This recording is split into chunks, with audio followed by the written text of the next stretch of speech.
Hello everyone, कैसे आप सभी लोग। आशा करता हूँ आप लोग बहुत अच्छे रहेंगे। मैं बता दूं, मैं भी काफी अच्छा हूँ। बेटा, आज के इस क्लास के अंदर हम लोग, आप जैसे स्क्रीन पे देख ही रहे, रेलिवेंट कॉस्ट एनालिसिस देखने वाले हैं।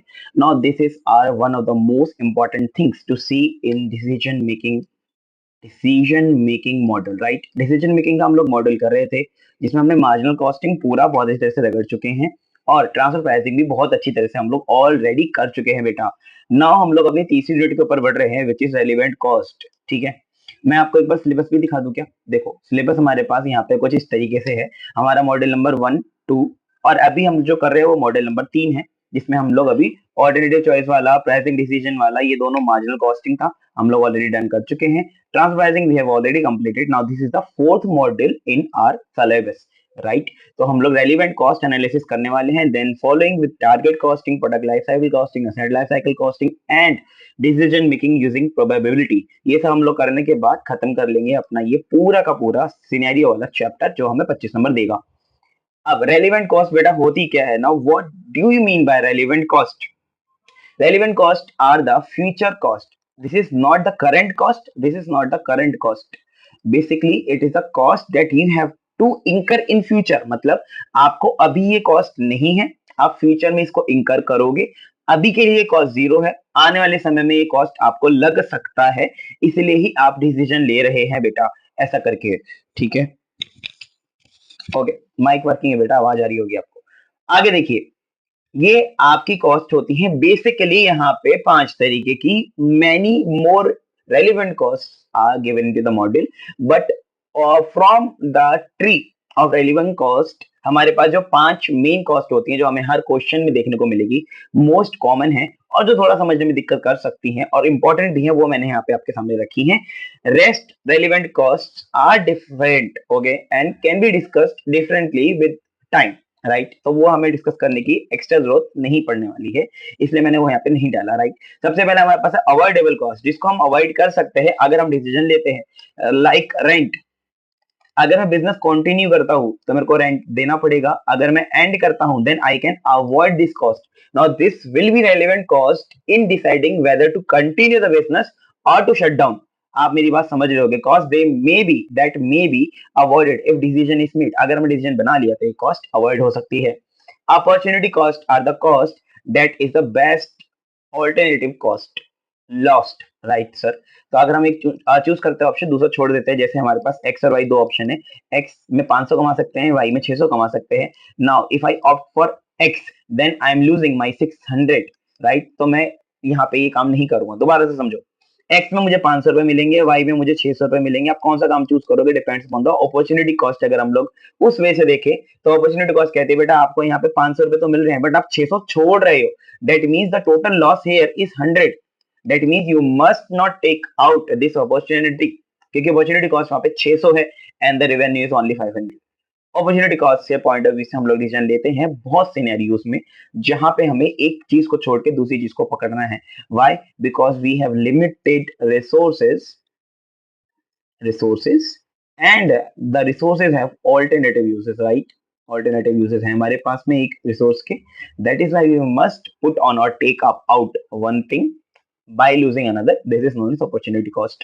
ये बहुत क्लासिक सिचुएशंस में आपको काम में आएगा, जैसे के लिए हम लोग बाय करें या मेक करें। Now this will all about the opportunity cost कि अगर आप बनाते हैं तो what will be the cost. It can also be unavoidable cost. तो जब भी रेलिवेंट कॉस्टिंग आएगा ना, it shall be a mixture of all the cost, right. तो आपको you will have to identify the relevant cost. Relevant cost क्या है, जिसके बेस पे हम डिसीजन लेंगे, और इररिलेवेंट कॉस्ट क्या है, जिसके बेस पे हम लोग डिसीजन नहीं ले सकते, that means we will be ignoring them, right. अच्छा, इंक्रीमेंटल कॉस्ट। इंक्रीमेंटल कॉस्ट को हम लोग एडिशनल कॉस्ट भी बोलते हैं। ये वो कॉस्ट है कि अगर हमने डिसाइड कर लिया, डिसीजन ले लिया, तो ये एक्स्ट्रा कॉस्ट हमारे पास आएगा। जैसे फॉर एन एग्जांपल मैं आपको बताता हूं, अगर मेरे पास ये है कि मेरे को 5000 यूनिट किसी को बना करके देना है, अभी मैं खैर के लिए 4500 यूनिट ही बना पाता हूं केवल। तो अब मैं आगे बनाऊं या ना बनाऊं, ये डिपेंड करेगा कि जो एक्स्ट्रा मैं 500 बनाऊंगा उसके लिए मेरे को क्या एक्स्ट्रा कॉस्ट देना पड़ेगा। Now this will be my incremental cost, right. क्या ये मेरी इंक्रीमेंटल कॉस्ट उस पैसे से ज्यादा होगी जो मुझे रिकवर होगा। Now this is how I will be deciding whether to accept और रिजेक्ट एन ऑर्डर। दोबारा समझो, मुझे किसी ने बोला कि आप मुझे 2000 रुपए में माल बेचो, ठीक है, मुझे 500 यूनिट चाहिए। अभी मैं खैर के लिए 4500 यूनिट बनाता हूँ। अगर मैं 500 और बनाना चाहूंगा तो मुझे 5000 कैपेसिटी पे जाना पड़ेगा। Now for this 5000 capacity I have to incur 200 plus 500 cost, मतलब 700 रुपए का कॉस्ट है। Now this is my incremental cost that I will B like incurring for this particular order only. Now the incremental cost is compared with the incremental revenue 2000 and I have found that कि 2000 मुझे मिल रहा है, 700 मेरा जा रहा है, फिर भी मेरे को फायदा है। That means I will accept this order. This is known as incremental cost. I hope you get it right. Okay, इसके बाद sunk cost. Now sunk cost is one of the irrelevant cost. This is irrelevant cost. तो मैंने एक irrelevant cost भी यहाँ पे लिया, sunk cost which you have already expensed. अगर मेरे पास जैसे मोबाइल है, now this mobile is Moto Edge, right? ठीक है, आगे का मॉडल शायद 50 या 60 कुछ है, मोटो एज है। लेकिन ये अब ये यहाँ पे देखो कि मैंने मान लो फॉर एन एग्जांपल ये मोबाइल अगर मैंने 10,000 रुपए का खरीदा, for an example, just take an example, okay, 10,000 का खरीदा, मैं कल को बेचने जाऊंगा तो मैं ये देखूंगा कि मैंने मोबाइल कितने का खरीदा था? नहीं, अगर मैं देखता हूँ तो मैं बेवकूफ हूँ। वाई? बिकॉज ये 10,000 बेटा मैं ऑलरेडी इस मोबाइल पे खर्च कर चुका हूँ। Now what will I be seeing as my cost to take a decision shall be based upon the current situation. मतलब मैं ये देखूंगा कि अगर मैंने 10,000 रुपए का मोबाइल खरीदा था, ये तो मेरे लिए इरेलीवेंट है, लेकिन मेरे पास ऑफर ए और ऑफर बी है। एक मेरे को 8,000 देगा इस मोबाइल के, एक मेरे को 5,000 देगा। अब मैं ये थोड़ी ना देखूंगा मैंने खरीदा कितने का था, नहीं, मैं देखूंगा इनमें से मुझे कौन ज्यादा पैसे दे रहा है, मैं उसको मोबाइल बेचूंगा। Now sunk costs are the costs that you have already expensed. You have already incurred those costs. You have already absorbed those costs. That is why you will not take that into the consideration while making the decisions. Okay. Okay, committed cost. Committed cost भी बिल्कुल sunk cost का एक चचेरा ममेरा पपेरा हगेरा, क्या बोल, I am really sorry. हगेरा means मैं इसको जस्टिफाई भी तो नहीं कर सकता। खैर, it is just a word out of the mouth, ठीक है, उसको मीन नहीं करेंगे, माइंड नहीं करेंगे तब। Committed cost is a cousin sister और the cousin boy of sunk cost. Why it is so? Committed cost वो कॉस्ट होती है जो ऑलरेडी हमने कमिट कर रखी है, like you commit someone to marry, like you commit someone to go upon time. That means a promise. We have already promised to pay X or Y amount which cannot be changed now. तो वो committed cost हो गया, and this is also irrelevant for decision making. Why it is so? क्योंकि ये cost तो आप already commit कर ही चुके हो ना बेटा, तो इसमें फिर आप बदलाव क्या ही कर लोगे। ऑलरेडी डिसाइडेड कॉस्ट और computed cost does not influence by the current decision, it is irrelevant cost. This is also irrelevant cost. So these both are irrelevant cost, two most popular irrelevant cost, and these three are most popular relevant cost. I hope you got my point very well. देखो अभी मैंने आपको कितने minute में समझाई है? Around 7-8 minute में मैंने आपको सब चीजें समझाया, राइट। अब इसके क्वेश्चन भी यार मैं क्वेश्चन नहीं कराऊंगा तो आप बोलोगे यार क्या रिवीजन करा रहा है भाई, ये तो हमें ऑलरेडी आता है, राइट। तो मैं रिवीजन तो करा चुका हूँ आपको, मैं क्वेश्चन भी कराऊंगा। आज हम लोग बढ़िया बढ़िया क्वेश्चन लेंगे 3, राइट। एक क्वेश्चन नंबर 4 है, ये आप खुद करेंगे, इसका सोल्यूशन भी मैंने इस पीडीएफ में नहीं डाला है, ठीक है, लेकिन अगर आप लोग बोलोगे तो मैं जरूर डाल दूंगा। अगेन ये PDF you have to buy it if you want it, right. अगर आपको चाहिए तो आप इसको पीडीएफ को बाय कर सकते हो। इसके अंदर आपका रिवीजन भी है और क्वेश्चंस भी 2-3 जो बढ़िया बढ़िया क्वेश्चंस है, राइट, ठीक है। इसका कॉस्ट 10 रुपए अराउंड रहने वाला है, 10-20 रुपए। मार्जिनल कॉस्टिंग का भी मेरे ख्याल से 30 रुपए था, ट्रांसफर प्राइसिंग का शायद 20 रुपए था। उनके नोट्स भी अगर आपको बाय करने, ये वाले जो स्क्रीन पे दिखाई दे रहे हैं, तो you can buy from our website, मैं लिंक नीचे डिस्क्रिप्शन में डाल दूंगा। चलो इलस्ट्रेशन नंबर या फिर क्वेश्चन नंबर 1 जो हमारा है उसके ऊपर ध्यान देते हैं। Very very simple question, but it will give you an idea about the kind like question that we are getting, ठीक है। रेलिवेंट कॉस्टिंग स्टार्ट करने के लिए बहुत बेसिक क्वेश्चन है। Mind me, this will not be asked in your examination for sure, but yes, it will create a solid concrete base for your further questions. Machine जो कि 12,000 रुपए की थी, ओरिजिनल कॉस्ट मतलब संक कॉस्ट गई, ये cost गई, इससे कोई मतलब नहीं है। डेप्रिसिएशन 1200 रुपए है इसका, ठीक है। It has been unused for some time, however as expected production order did not materialize, मतलब वो आए नहीं। A special order has now been received which would require the use of machine for 2 महीना, मतलब पहले मशीन हमारे पास है जो कि यूज नहीं हो रही थी, हमने सोचा तो ऑर्डर आएंगे, वो नहीं आए, बट अब एक स्पेशल ऑर्डर आया है जिसके लिए मशीन को 2 महीना काम करना पड़ेगा। The current net reliable value of the machine is 8,000, मतलब अभी अगर हम इसे बेचते हैं तो 8,000 की बिक जाएगी, लेकिन अगर जॉब के लिए यूज करेंगे तो ये 7500 की ही बिकेगी, मतलब हमारा लॉस ऑफ रेवेन्यू 500 रुपए है, right. The net book value of the machine is 8400, मतलब बुक वैल्यू 8400 है, which is irrelevant here. Now book value is irrelevant here which does not make any sense, क्योंकि उसकी मार्केट वैल्यू ही realisable value बोली जाती है, वही पैसा आपको मिलेगा। बुक में तो आप 10,000 लिख लो अपनी मशीन की वैल्यू, है ना। अगर मैंने आज लैंडलाइन फोन खरीदा 3,000 रुपए का, मैंने अपनी किताबों में आज भी 200 रुपए में दिखा रखा है उसको, तो क्या उसकी मार्केट में भी 200 रुपए वैल्यू है? नहीं यार, बुक वैल्यू तो आप डिसाइड कर सकते हो on the basis of depreciation.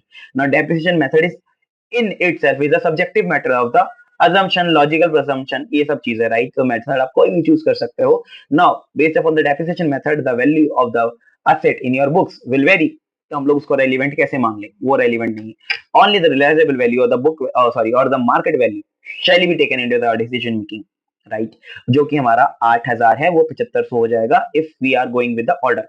अच्छा, इसमें बोला गया है आगे, routine maintenance of the machine currently cost 40 per month with the use of the, अच्छा ये करंटली है, मतलब it is already a committed cost, right. अभी तक हम लोग ऑलरेडी इसको कर रहे हैं, ऑर्डर की वजह से ये नहीं होगा, क्योंकि ऑर्डर की वजह से नहीं होगा, that means it is not an relevant cost at all. with the use of the cost of machine maintenance and repairs would increase to 60 per month। now this is the thing, ये बात आप समझ लेना। Additionally हम लोगों को यहाँ पे कुछ चीजें बदल लेनी पड़ेगी, राइट। इंक्रीमेंटल कॉस्ट लाना पड़ेगा। अभी हमारा ये होने वाला है कितना, मेंटेनेंस रिपेयर एक्सीड हो जाएगा, 60 पर यूनिट पहुंच जाएगा, 60 पर मंथ पहुंच जाएगा। अभी 40 है, बाद में 60 पहुंच जाएगा। What will be the relevant cost of using the machine before the order so that it can be charged at the minimum price for the order। अभी देखो हमारा यहाँ पे लॉस ऑफ रेवेन्यू 500 है, ये बात तो बिल्कुल क्लियर है कि हमारा अपॉर्चुनिटी कॉस्ट यहाँ पे, this is our opportunity cost, क्योंकि हम लोग इसको यूज करेंगे तो हम लोग अपना अपॉर्चुनिटी खोएंगे इसको 8,000 का बेचने का। Now we will be selling it as only for 7,500, that means we will be losing 500 here, ये तो बिल्कुल क्लियर है। अभी मेंटेनेंस कॉस्ट हमारी एक्स्ट्रा है, रूटीन मेंटेनेंस करंटली 40 है, एक्स्ट्रा जो होने वाली है वो 60 हो जाएगी विद यूज द कॉस्ट। तो ये यहाँ पे 40 नहीं आना चाहिए। Actually this is your book solution, but I don't know why they every time they put the wrong solutions in your study material or something। मुझे समझ नहीं आता ऐसे क्यों करते हैं, बट इट्स ओके। हमारा जो रेलिवेंट कॉस्ट यहाँ पे होना चाहिए, देखो 40 तो ऑलरेडी कमिटेड कॉस्ट है, ठीक है, बट हमारा इंक्रीमेंटल कॉस्ट यहाँ पे 60 है, दैट मींस हमारा इंक्रीमेंटल कॉस्ट ओनली 20 है। नाउ ये यहाँ पे 20 होना चाहिए, 20 पर मंथ होना चाहिए ना, तो 20 होना चाहिए ना, तो cost shall be 520 only. Latest edition में उन्होंने ठीक किया हो तो मुझे नहीं पता, बट पुराने में ही गलत था। अभी ये कॉस्ट हमारा होना चाहिए केवल 20, तो मैं इसको चेंज ही कर लेता हूँ, राइट सर। ये हमारा 20 होना चाहिए। Only relevant cost here is 20 rupees.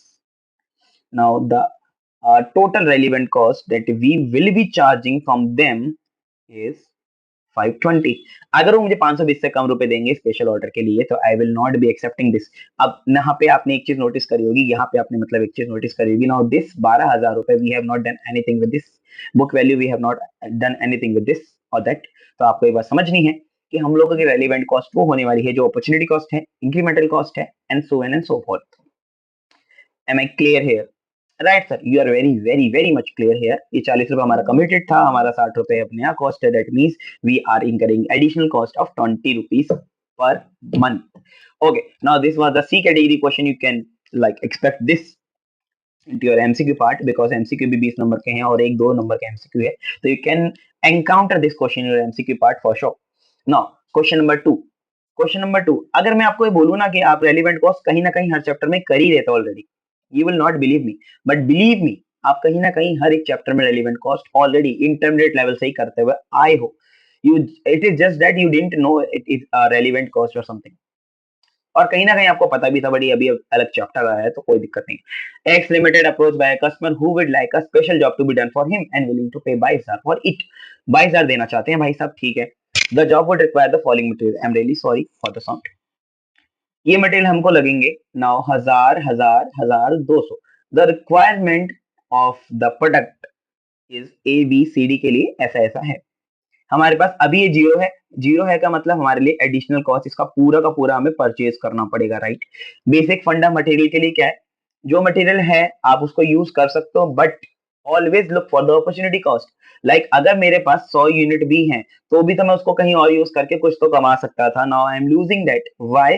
Because I am using और utilizing that in the special order. तो ऑलवेज ये मत समझना कि अगर मेरे पास 1000 यूनिट यहाँ पे होती भी तो उसकी कॉस्ट जीरो होती, नहीं, फिर उसकी अपॉर्चुनिटी कॉस्ट होती। अभी मेरे पास इंक्रीमेंटल कॉस्ट है because I will B buying this, right. हाँ, इंक्रीमेंटल कॉस्ट ज्यादा होगी अपॉर्चुनिटी कॉस्ट से ऑब्वियसली, क्योंकि मेरी अपॉर्चुनिटी कॉस्ट कम हो सकती है इंक्रीमेंटल से, क्योंकि मैं मार्केट से खरीदूंगा तो मुझे महंगा मिलेगा। बट व्हाट टू डू, हम लोगों को यही देखना है कि हमें एक्सेप्ट करना है 22,000 रुपए में या नहीं करना है। 1000 यूनिट चाहिए, जीरो है, पूरी की पूरी खरीदूंगा, सारे पैसे दूंगा।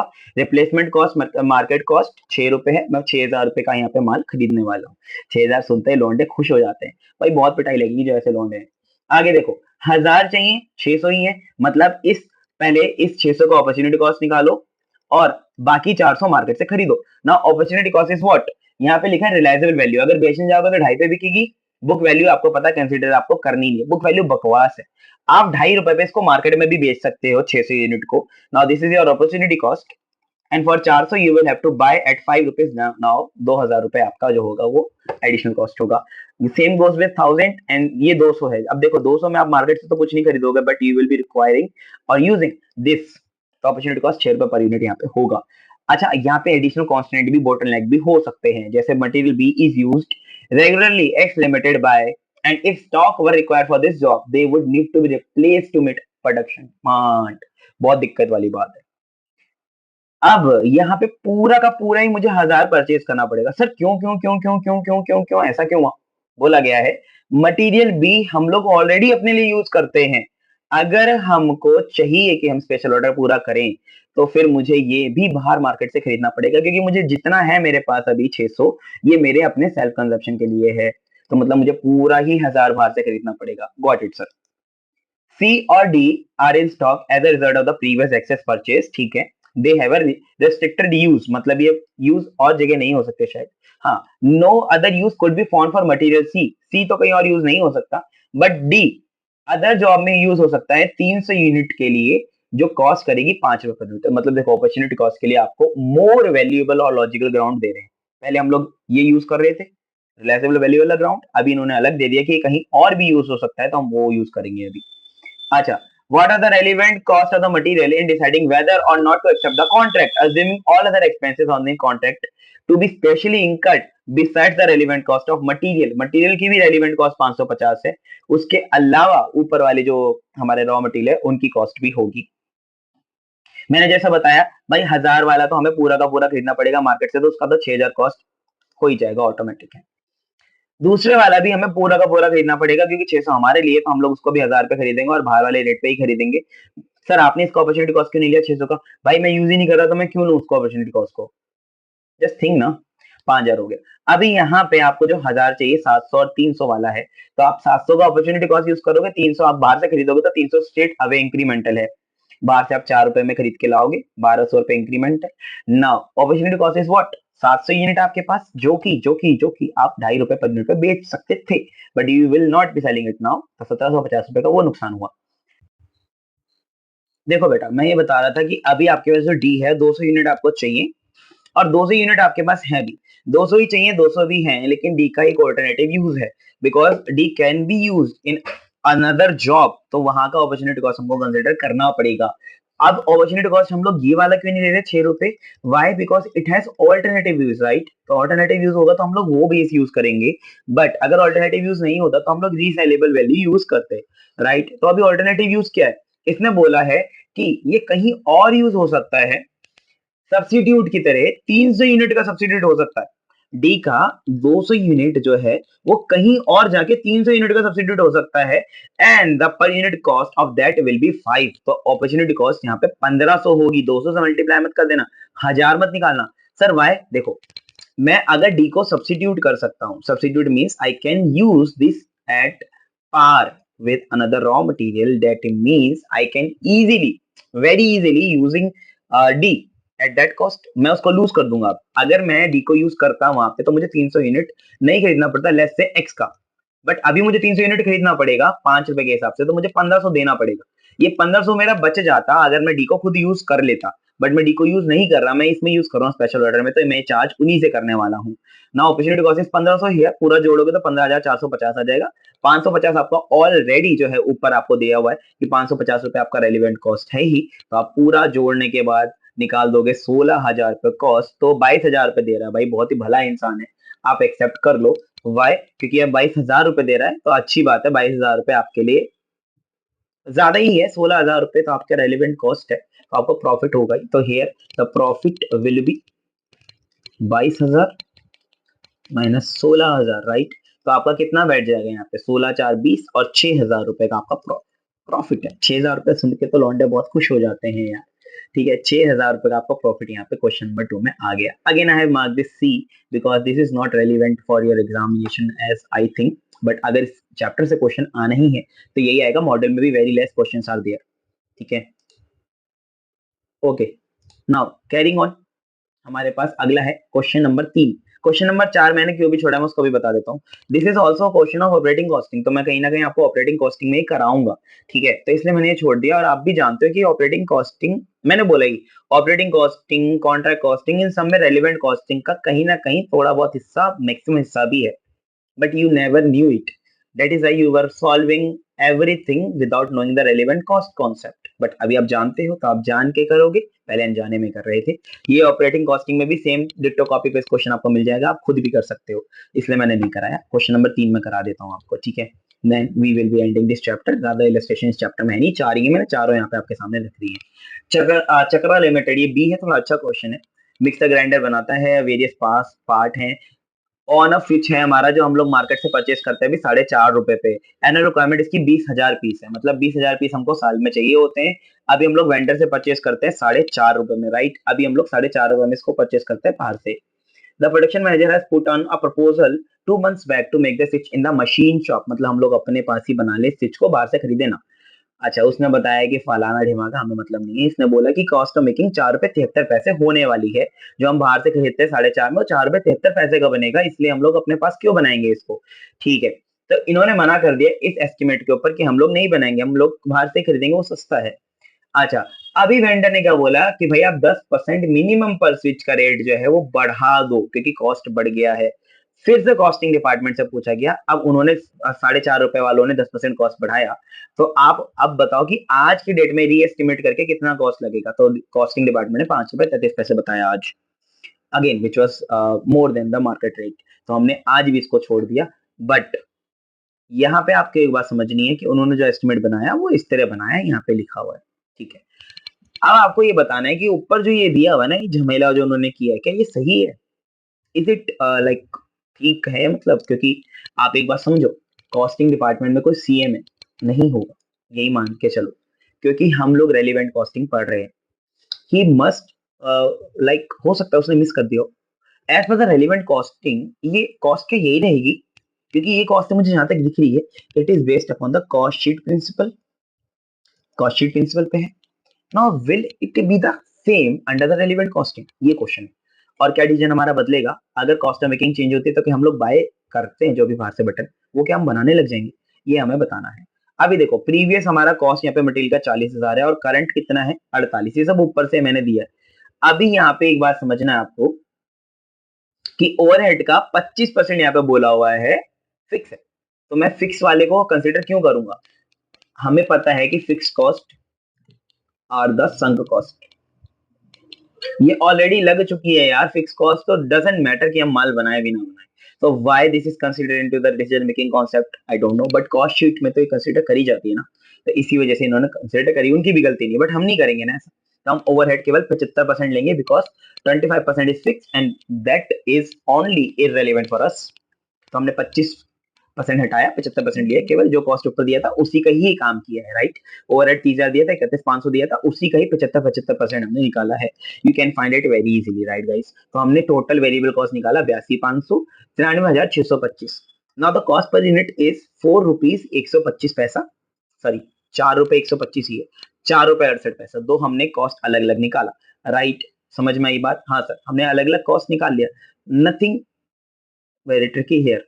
लेकिन जो बच्चा रेलेवेंट कॉस्ट का क्वेश्चन समझता ही नहीं है, वो तो देखेगा यार, कहेगा इसमें तो कोई दिक्कत ही नहीं दिखाई दे रही, मुझे तो बढ़िया ही लग रहा है सब कुछ। अब देखो, एक्सपेक्टेड इंक्रीज 5% है, ठीक है, यहाँ पे कॉस्ट वगैरह भी इन्होंने लिखा है। अब यहाँ पे देखो, total cost at current price इन्होंने 90,000 निकाला, एक्सपीरियंस सॉरी एक्सपेक्टेड इंक्रीज 4500, 5,075, और एक्सपेक्टेड मैन्युफैक्चरिंग कॉस्ट ये है। हालांकि मैन्युफैक्चरिंग कॉस्ट हमारे रेलिवेंट नहीं होने वाली है, कॉस्ट पर यूनिट इतनी इतनी आ रही है। ओके, तो हमारे पास टोटल भैया यही हिसाब किताब है, वेरिएबल कॉस्ट हमारा ये आया। बाइंग कॉस्ट पर यूनिट 4.5 रुपए था, जो कि अब बढ़ के 4 रुपए 95 हो जाएगा, क्योंकि इसमें 10% का इजाफा हुआ है। नाउ कंपेयरिंग दिस कि हमें क्या बनाना चाहिए, हाँ सर बनाना चाहिए। 4 रुपए आपका 125 पैसे ही आएगा कॉस्ट, जबकि 4.5 रुपए में आप बाहर से खरीद रहे थे, और यहाँ पे 4 रुपए 68 पैसे आपका आ रहा है कॉस्ट बनाने का, जबकि बाहर 4 रुपए 95 हो गया ये कॉस्ट। जो कॉस्ट इसने पहले बताई थी उसके अंदर कुछ ऐसे आइटम थे जो इररेलेवेंट कॉस्टिंग के आइटम हैं, वो हमने बाहर निकाला, हमने कॉस्ट पर यूनिट वापस कैलकुलेट किया, एंड वी फाउंड आउट कि रेलेवेंट कॉस्ट ये नहीं कुछ और होना चाहिए, जो कि हमने आपको बताया। We are done with it, right. तो हम लोग अपना सजेशन यही देंगे कि फिक्स ओवरहेड और sunk cost has not shall be relevant. Advice, it's not economical to buy from the outside market. You must make it in your in-house manufacturing. Now done with relevant costing. I'm very very happy कि मैं आपकी इतनी मदद कर पा रहा हूँ. You must be happy by taking the मदद also. तो आप भी मेरी मदद कीजिए. Do subscribe our channel. Like the video. Share with your friends. आप शेयर नहीं करते हो, मुझे पता है ये बात. आपको शेयर करना ही करना है यार. शेयर करे बिना तो मामला नहीं चल पाएगा आगे. मैंने आपको अब देखो कितना बढ़िया तरीके से एक ये कराया, दो ये कराया, ट्रांसफर प्राइसिंग भी कराया, रेलिवेंट कॉस्टिंग भी कराया, 4 चीजें करा दी। टारगेट कॉस्टिंग में टेंशन ना लो भाई, तुम्हारा भाई जब तक बैठा है ना आपको सारी चीजें मैं करा के भेजूंगा। पेपर में आप ऐसे चुटकी बजाओगे थैनोस वाली की भैया ये क्या दिया है आपने, ये तो हम कर चुके हैं ऑलरेडी। सचिन भैया है हमारे, बढ़िया तरीके से कराते हैं, कोई दिक्कत ही नहीं लेते किसी बात की, बढ़िया तरीके से फ्री में सब चीजें उन्होंने डाली हुई है, वो हमें करा रहे हैं चीजें।